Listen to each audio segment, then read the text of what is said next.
Salam, salam.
ያከበሩ ዘንድሮ ግን በጤንነትም በአንድም በሌላም ያልመጡ ይኖራሉ። እኛ ግን ከዓመት ዓመት ተጠብቀን በጤና በሰላም ለዛሬ ቀን ደርሰናል። ይሄን ጠዋት ለእኛ የሰጠ አምላክ ስሙ ይመስገን። አቤቱ እባክህ አሁን አድን፣ አቤቱ እባክህ አሁን አቅና። ከፀሐይ መውጫ እስከ መግቢያው ድረስ ምድር ትከደን በምስጋና ያለው ሕፃናቶቹ በደንብ ይዘምሩ መልካም ነበር። እንደው ለበረከት ያህል ከዛ በኋላ እሱም በደንብ ያሰሟችሁ ይሆናል። ይህንን ቀን ለማየት ያልቻሉ ሰዎች ይኖራሉ። ከነገ ወዲያ ሕማሙን እያሰብን መውደቅ መንሳት ቢኖርም ይሄ ቀን ግን እንኳን ሰው ልጅ ድንጋይ የተናገረበት ስለሆነ ይህንን ቀን ዛሬ በቤቱ ተገኝቶ እልልታ ማሰማት ከቤተ ክርስቲያን ስርዓት ጋር መሳተፍ እጅግ እድል ስለሚጠይቅ ይህን እድል ለእኛ ስላደረገልን የዓለም ንጉሥ ጌታ ኢየሱስ ክርስቶስን እስኪ በደንብ አድርጋችሁ በእልልታ ነው።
እግዚአብሔር የተመሰገነ መምህራችን ሊቀ ሊቃውንት ቀለመ ወርቅ ቢራራ፣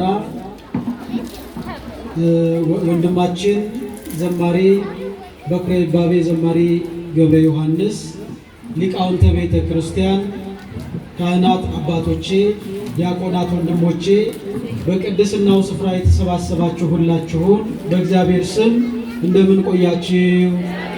እንደምን አደራችሁ? እንደምን እስከዚህ ሰዓት ድረስ ደረሳችሁ? አሜን። እግዚአብሔር ይመስገን ብለን እንድናመሰግነው እችን ጊዜ ባርኮ ቀድሶ የሰጠን የአባቶቻችን አምላክ የእኛም አምላክ ልዑለ ባሕርይ እግዚአብሔር አምላካችን ክብር ምስጋና ይግባው። ስሙ ለዘላለም የተመሰገነ ይሁን። አንድ ጊዜ እግዚአብሔርን አመስግኑት።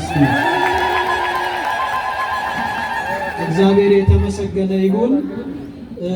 ወደ ዕለቱ ትምህርት ከመሄዳችን በፊት በእጄ ላይ ብሩህ ዓይን የሚል መጽሐፍ አለ። ይህንን መጽሐፍ ውርስ ትርጉም ነው የተረጎሙት መምህራችን ሊቀ ሊቃውንት ቀለመ ወርቅ ቢራራ ናቸው። ዋጋው 500 ብር ነው። በመካከላችሁ ይዞራል። በዚህ በሕማማት ውስጥ ልናነበው የሚገባ የቅዱስ ኤፍሬምን ታሪክ በብዛት የያዘ እንደዚሁም ደግሞ ብዙ ዕውቀት የምናገኝበት መጽሐፍ ስለሆነ ሁላችሁም እየገዛችሁ እንድትጠቀሙ እያሳሰብኩኝ ወደ ዕለቱ ትምህርት እንሄዳለን። የዕለቱን ትምህርት አጠር አድርገው የሚያስተምሩን መምህራችን ሊቀ ሊቃውንት ቀለመ ወርቅ ቢራራ በአዲስ አበባ ሀገረ ስብከት የጃቲ ደብረ ምሕረት ቅድስት ኪዳነ ምሕረት ቤተ ክርስቲያን ሰባኬ ወንጌልና የአራቱ ጉባኤያት መምህር ናቸው። ወደ እሳቸው ወስዳቸዋለሁ። በስመ አብ ወወልድ ወመንፈስ ቅዱስ አሐዱ አምላክ አሜን። የምትሄዱ ልጆች እዛ ጋር የምትሄዱት ወዴት የሄዳችሁ ነው? እቱ በሰላም አልተባለ፣ ጸሎተ ፍትሐት አልተደረገ። ዛሬ እኮ የሳምንቱ ጸሎተ ፍትሐት የሚደረግበት ቀን ነው። ቁጭ በሉ። እዛ ጋር ብትወጡ ይሰማችኋል አይደል? ነይ ቁጭ በይ። ልክ ቁም ነገር እንደሚሰራ ሰው ደግሞ ትሄዱ እንዴ? በሉ አርፋችሁ ቁጭ በሉ። አንተ ብትወጣ ቁጭ በል። ሄደ ታምር የምትፈጥር አይመስልም። አርፋችሁ ቁጭ በሉ። ይህ ትህትና ምንም ስለማያስፈልገው ነው ቀጥታ የተናገርኩት።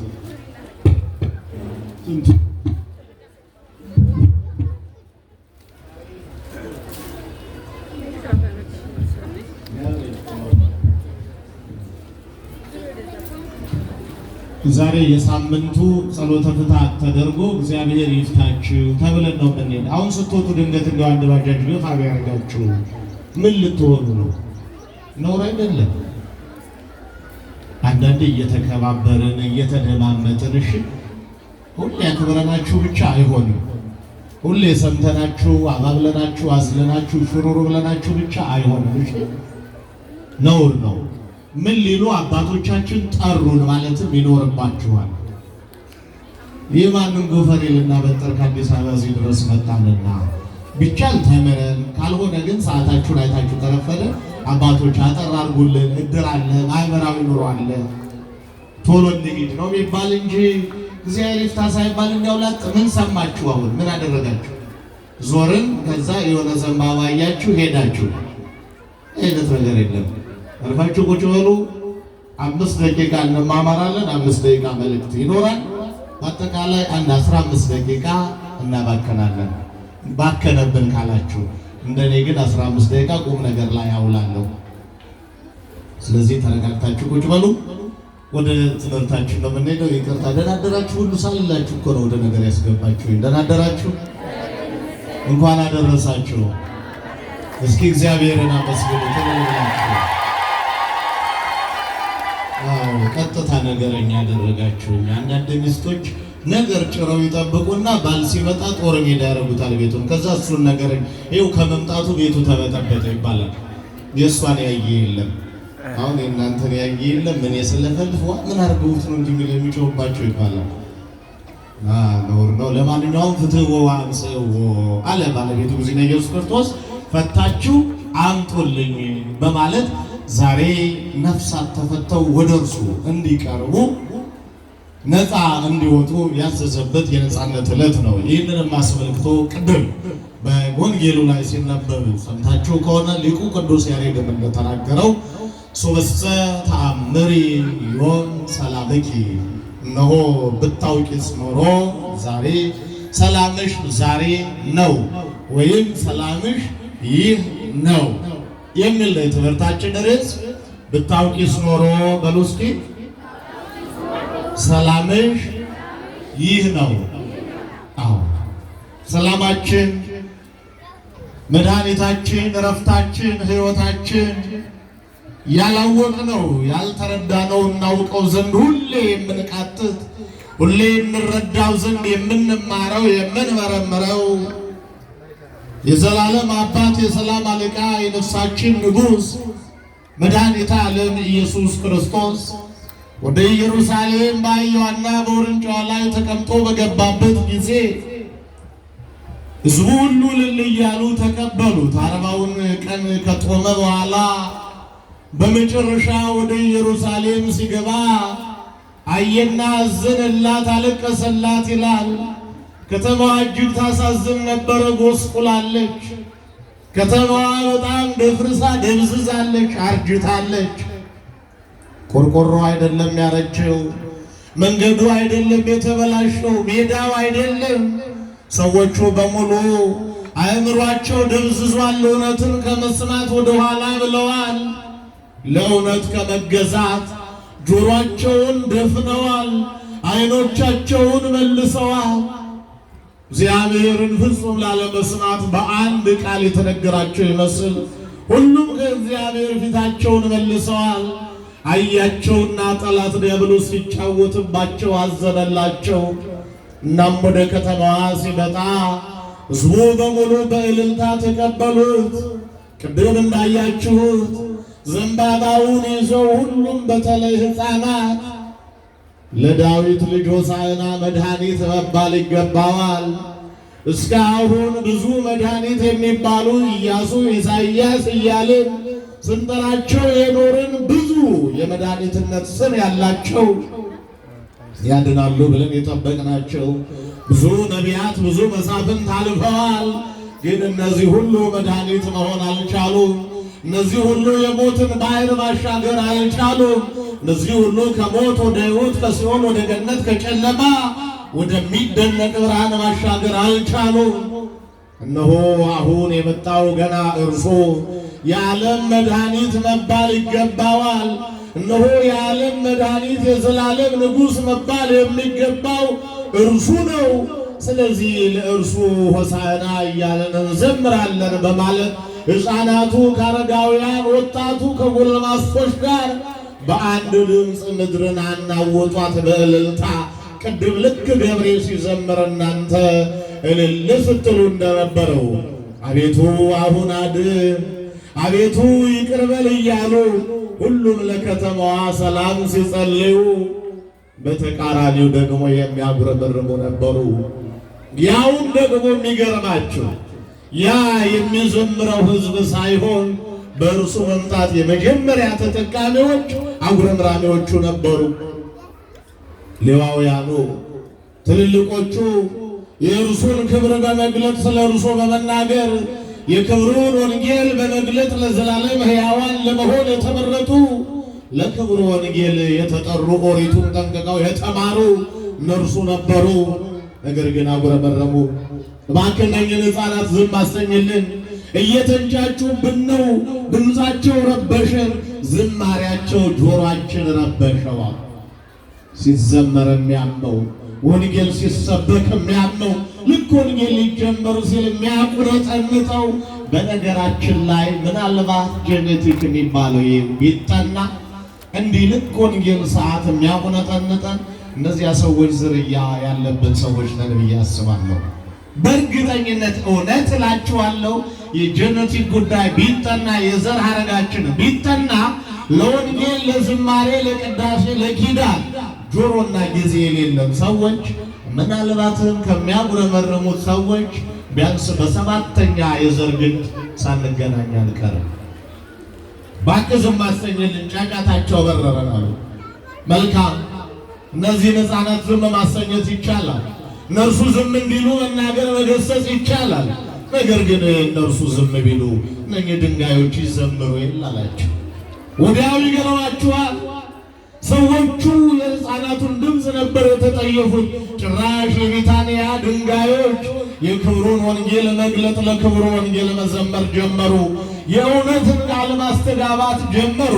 ካመኑት ይገባቸዋል ከተባሉት እርሱ ከመጣላቸው እርሱ ከተወለደላቸው ይልቅ ከእርሱ ወገን ከሆኑት ይልቅ ለክብሩ ወንጌል ከፊት ከፊት ልብሳቸውን አሳምረው ከቀደሙት ይልቅ እነዚያ ያላመኑት ቀድመው መንግሥተ ሰማያትን እንደሚወርሷት እነርሱ ቀድመው የእግዚአብሔር እንደሚሆኑ ነገራቸው።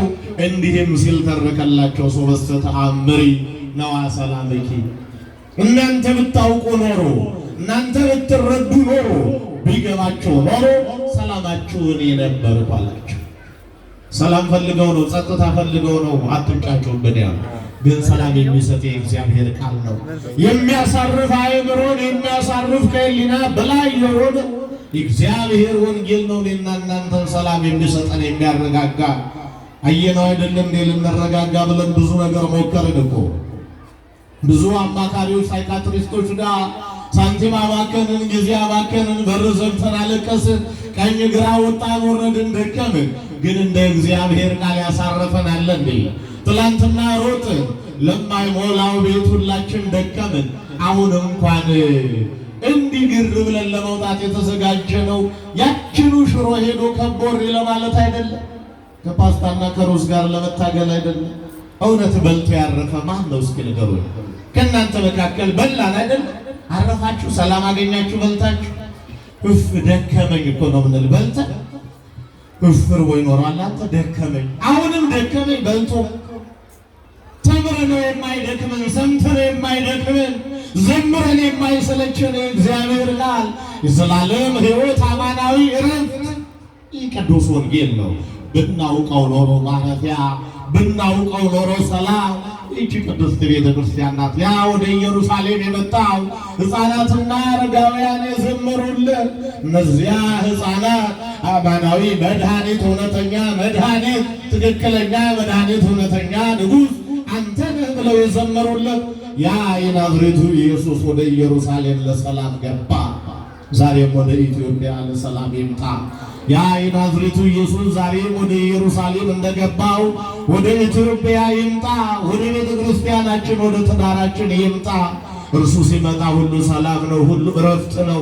ና ግባ ወደ ቤታችን እንበለው፣ የልባችን በር እንክፈትለት። እያንኳኳ ነው፣ እስካሁን ድረስ በማንኳኳት ቆሟል። የኛ ልብ ግን እንደተዘጋ ነው። የኔና የእናንተ ልብ ግን በሰረገላ ተዘግቷል። እያንኳኳ መክፈት አልተቻለም። እግዚአብሔር ልጆች እባካችሁ በተለይ ወደ ቤተ ክርስቲያን ቀረብን የምንል ሰዎች ልባችን ይከፈት፣ ዝቅ ብለን እናገልግል። ለትህትናን የተጠራ ነው። ለትዕቢት ለከፍታ አይደለም፣ ትከሻ ለማሳየት አይደለም። ዝቅ ብሎ የእግዚአብሔር ለመሆን ከእግዚአብሔር ጋር ለመጣበቅ እርሱ ንጉሳችን፣ እርሱ አምላካችን፣ እርሱ አባታችን እንደሆነ ለማወጅ ነው። ስለዚህ ይህንን ሰላም ልንካፈል የመጣ እኔና እናንተ ምናልባትም ትምህርቱን ሰፋ አድርገን የምንማረው እንደ እግዚአብሔር ፈቃድ ማታ ከ9 ሰዓት ጀምሮ ማነው ከ10 ሰዓት ጀምሮ ነው። ከዚያ በፊት ሳረሳው ወጣቶች በሙሉ 8 ሰዓት ተኩል ላይ ስልጠና አለ። አንድም ወጣት እንዳይቀር ያላችሁበትን ደረጃ ምናልባትም ምን አይነት ዘመን ላይ እንዳለ፣ ምን አይነት ህይወት ላይ እንዳለ፣ ዓለም ምን አይነት ድግስ እንደደገሰችልን፣ እንዴት አርጋ እየተንከባከበን ልታጠፋን ልታርደን እንደተዘጋጀች 8 ሰዓት ተኩል ላይ እንገናኝ። ለ1 ሰዓት ያህል የስልጠና መርሃ ግብር አለ። እሱን ስንጨርስ የለመዳችሁትን ያው ሻዩንም ቡናውንም አድርሳችሁ ተመልሰን ጉባኤ እንጀምራለን። እኔ የጠራሁት ወጣቶችን አልኩ እንጂ የባለትዳሮችም ስልጠና ልክ እንደዚሁ በተመሳሳይ ሰዓት 8 ሰዓት ተኩል ለ2 ተካፍለን ነው።